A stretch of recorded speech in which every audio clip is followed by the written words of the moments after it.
Hello, welcome to travel moves and football. അപ്പം ഞാൻ ഇന്ന് നിങ്ങളുടെ മുന്നിൽ വന്നിരിക്കുന്നത് മറ്റൊന്നുമല്ല, നമ്മുടെ അർജന്റീന കോപ്പ അമേരിക്ക 2024 അവരുടെ സ്കോഡിനെ പുറത്തുവിട്ടിരിക്കുകയാണ്. അത് മെസ്സിയും പിള്ളേരും രണ്ടും കൽപ്പിച്ചിറങ്ങാനായിട്ട് അവരുടെ പിള്ളേരെ അവരിറക്കാനുള്ള സ്കോഡ് പുറത്തു വിട്ടിരിക്കുകയാണ്. അപ്പോൾ അതുമായിട്ടാണ് ഞാൻ നിങ്ങളുടെ മുന്നിൽ വന്നിരിക്കുന്നത്. രണ്ടും കൽപ്പിച്ചെന്ന് പറഞ്ഞാൽ രണ്ടും കൽപ്പിച്ച്. അതെ, 2020 കോപ്പ അമേരിക്ക അടിച്ചു, 2022 ഫിഫ വേൾഡ് കപ്പ് അടിച്ചു, 2024 കോപ്പ അമേരിക്കയിൽ പന്ത് തട്ടാൻ പോകുമ്പം ഏറ്റവും ശക്തരായിട്ടുള്ള അർജന്റീന ടീമിനെയാണ് അർജന്റീന ഇറക്കിയിരിക്കുന്നത്. ഇതിൽ കൂടുതൽ മികച്ച ഒരു ടീമിനെ കിട്ടാനില്ല. ഏറെക്കുറെ എല്ലാവരും നമ്മുടെ ഫിഫ വേൾഡ് കപ്പ് 2022 കളിച്ചവർ തന്നെയാണ്. അപ്പോൾ അതിനകത്ത് ഗോൾ കീപ്പറായിട്ട് വരുന്നതെന്ന് പറഞ്ഞാൽ എമിലിയാനോ മാർട്ടിനസ്, ജെറിമോനോ റില്ലി, ഫ്രാങ്കോ അർമാനി, ഈ 3 പേരാണ് കളിക്കുന്നത്. അപ്പോൾ ഇതിനകത്ത് മെയിൻ ഗോൾ കീപ്പർ നമ്മുടെ എമിലിയാനോ മാർട്ടിനസ് തന്നെ ആയിരിക്കും. അപ്പം 2024 കോപ്പ അമേരിക്ക എന്ന് പറയുമ്പം ഡീമറിയയുടെ ഏറ്റവും അവസാനത്തെ ടൂർണമെൻ്റ് ആണെന്ന് ഏറെക്കുറെ കൺഫേം ആയിട്ടുണ്ട്. മെസ്സി ഇനി അടുത്ത വേൾഡ് കപ്പ് കളിക്കുമെന്നൊക്കെ ഇനി കോപ്പ അമേരിക്ക കഴിഞ്ഞിട്ട് നമുക്ക് അറിയാക്കത്തുള്ളൂ. പക്ഷേ ഇതുവരെ നമ്മളിത് അറിയാൻ കഴിഞ്ഞത് ഡീമറിയയ്ക്ക് ഏറ്റവും അവസാനത്തെ ടൂർണമെൻ്റ് ആയിരിക്കും. അപ്പം ഗോൾ കീപ്പറുടെ കാര്യം നമ്മൾ പറഞ്ഞല്ലോ. ഗോൾ കീപ്പർ എമിലിയാനോ മാർട്ടിനസ്, ജെറിമോനോ റുള്ളിയും പിന്നെ ഫ്രാങ്കോ അർമാനിയുമാണ്. അതിനകത്ത് main goal keeper Emiliano Martinez തന്നെയാണ്.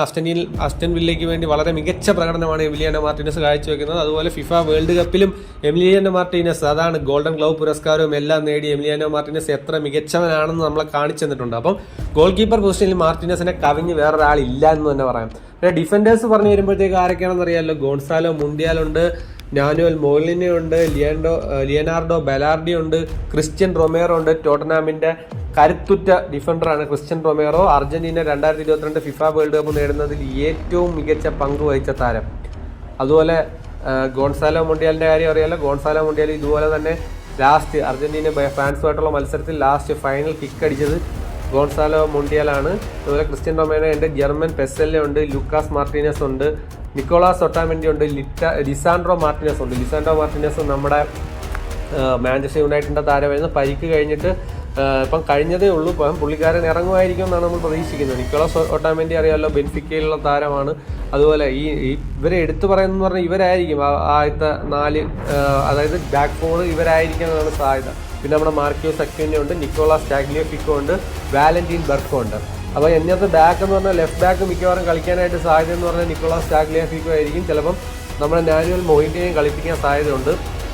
റൈറ്റ് ബാക്കിലോട്ട് വരുമ്പോഴത്തേക്കും 2 ഓപ്ഷൻസാണ് ഉള്ളത്. ഗോൺസാലോ മുണ്ടിയാലോ ഉണ്ട്, അതുപോലെ നമ്മുടെ മാർക്കോ സക്യൂനോ ഉണ്ട്. അത് കഴിഞ്ഞിട്ടുള്ള 2 പേർ ആരൊക്കെയാണെന്ന് പറഞ്ഞു കഴിഞ്ഞാൽ എല്ലാവർക്കും അറിയായിരിക്കും. ക്രിസ്ത്യൻ റൊമേറോയും പിന്നെ നിക്കോളാസ് ഒട്ടാമെൻഡി ആയിരിക്കും അവരുടെ മെയിൻ ആയിട്ടുള്ള 2 താരങ്ങൾ. അവർ തന്നെയായിരിക്കും സെൻറ്റർ ബാക്ക് കളിക്കാൻ പോകുന്നത്. അതിൻ്റെ കൂടെ നമുക്ക് ലിസാൻഡ്രോ മാർട്ടിനസും കാണാം, ജർമ്മൻ പെസെല്ലയും കാണാം. അപ്പോൾ ഇവരാണ് നമ്മുടെ ബാക്ക് ഫോർ ആയിട്ട് വരാൻ സാധ്യതയുള്ള ടീം എന്ന് ഞാൻ കരുതുന്നു. അത് കഴിഞ്ഞിട്ടുള്ള മിഡ്ഫീൽഡേഴ്സ് ആരൊക്കെയാണെന്ന് അറിയാലോ.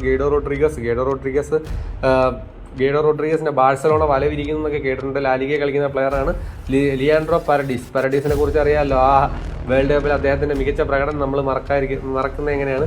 അതുപോലെ അലക്സിസ് മാക്കലിസ്റ്റർ എന്താണ് മാക്കലിസ്റ്ററിന്റെ അസിസ്റ്റ് ഡീമറി നമ്മുടെ കണ്ണിൽ ഇപ്പോഴും തിങ്ങി നിൽക്കുന്ന മാക്കലിസ്റ്ററിന്റെ അസിസ്റ്റ്. ഈ ലിവർപൂളിന്റെ താരമാണ്. റോഡ്രിഗോ ഡ്രീപോൾ ഉണ്ട്, പിന്നെ അർജന്റീനയുടെ വാറിയർ എന്ന് വേണമെങ്കിൽ നമുക്ക് പറയാം. അദ്ദേഹം അത്ലറ്റിക്കോ മാഡ്രിഡിലാണ് കളിക്കുന്നത്. പിന്നെ എസീക്വൽ പലാസിയസ് ഉണ്ട്, പിന്നെ എൻസോ ഫെർണാണ്ടസ് ചെൽസിയുടെ പ്ലെയർ ഉണ്ട്, പിന്നെ ടോട്ടനാമിന്റെ ജിയോവാനി ലോസെൽസോ ഉണ്ട്.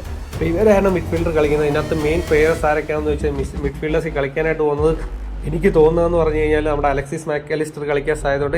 Enzo Fernandez, Giovani Lo Celso, Leandro Paredes ഇവരെല്ലാവരും ഇറങ്ങാൻ, റോഡ്രിഗോ ഡീപോൾ ഇവരെല്ലാവരും ഇറങ്ങാൻ സാധ്യതയുണ്ട്. മാറി ഇറങ്ങും. എനിക്ക് തോന്നുന്നത് 4-3-3 ഫോർമേഷൻ ആയിരിക്കണം സാധ്യത. പിന്നെ ഫ്രണ്ടിൽ വരുന്നതെന്ന് പറഞ്ഞു കഴിഞ്ഞാൽ പിന്നെ മെസ്സി ചിലപ്പോൾ അറ്റാക്കിംഗ് മിഡ്ഫീൽഡറായിട്ട് കളിക്കാനും സാധ്യതയുണ്ട്. ഫോർവേഡിൽ വരുന്നതെന്ന് പറഞ്ഞാൽ ഏഞ്ചൽ ഡീമറിയ വരുന്നുണ്ട്, വാലന്റീൻ കർബോണി വരുന്നുണ്ട്, ലിയോണൽ മെസ്സി വരുന്നുണ്ട്, ജൂലിയൻ ആൽവാരസ് വരുന്നുണ്ട്, പിന്നെ നമ്മുടെ അലക്സാൻഡ്രോ ഗർനാച്ചോ വരുന്നുണ്ട്. അതാണ് ഏറ്റവും ഇമ്പോർട്ടൻറ്റ്. മാഞ്ചസ്റ്റർ യുണൈറ്റഡിൻ്റെ താരം അലക്സാൻഡ്രോ ഗർനാച്ചോയെ ടീമിലേക്ക് വിളിച്ചിരിക്കുകയാണ് സ്കലോണി. അതുപോലെ തന്നെ മാഞ്ചസ്റ്റർ സിറ്റിയുടെ മുൻനിര താരം ജൂലിയൻ ആൽവാരസ്, പിന്നെ നമ്മുടെ ലിയോണൽ മെസ്സി അറിയാമല്ലോ, പിന്നെ ഏഞ്ചൽ ഡീമറിയുടെ അവസാനത്തെ ടൂർണമെൻ്റ് ആയതുകൊണ്ട് തന്നെ വളരെ മികച്ച രീതിയിലായിരിക്കും അവർ പെർഫോം ചെയ്യുന്നത്. എങ്ങനെയെങ്കിലും കപ്പടിക്കുക എന്നുള്ള ലക്ഷ്യമാണ് അർജന്റീനയ്ക്ക് ഉള്ളത് എന്നാണ് നമുക്ക് പറയാൻ കഴിയുന്നത്. ഈ അവസ്ഥയിൽ അതിന് മികച്ച ടീമിനെ തന്നെയാണ് അവർ പുറത്തു വിട്ടിട്ടുള്ളത്. ഒരാളുടെ പേര് പറഞ്ഞുപോയി. ഫോർവേഡിൽ തന്നെ ഉള്ള മറ്റൊരു 2 താരങ്ങളാണ്. ഒന്ന് ഏഞ്ചൽ കൊറിയയും പിന്നെ ലൗട്ടാറോ മാർട്ടിനസ്. ഇന്ററിന് വേണ്ടി വളരെ മികച്ച ഫോമിൽ തന്നെയാണ് കളിക്കുന്നത്. ഏഞ്ചൽ കൊറിയ വളരെ മികച്ച ഫോമിൽ തന്നെയാണ് കളിക്കുന്നത്. അപ്പം ഇവർ ഇത്രയുമാണ് അർജന്റീനയുടെ മുൻനിര താരങ്ങളായിട്ട് വന്നിരിക്കുന്നത്. തീ പാറും എന്ന് തന്നെ നമുക്ക് ഉറപ്പ് പറയാം. അർജന്റീന ടീം സെറ്റ് എന്ന് തന്നെ പറയാം.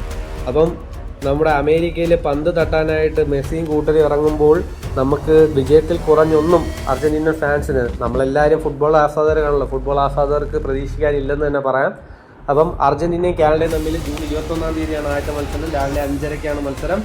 അപ്പം നിങ്ങൾക്ക് എന്ത് തരുന്നു? ഈ ടീം കൊണ്ട് അർജന്റീന കപ്പ് അടിക്കുമോ? കോപ്പ അമേരിക്ക അടുത്തടിക്കുമോ? കമൻറ്റ് ചെയ്യൂ. Follow for more content. Travel movies and football.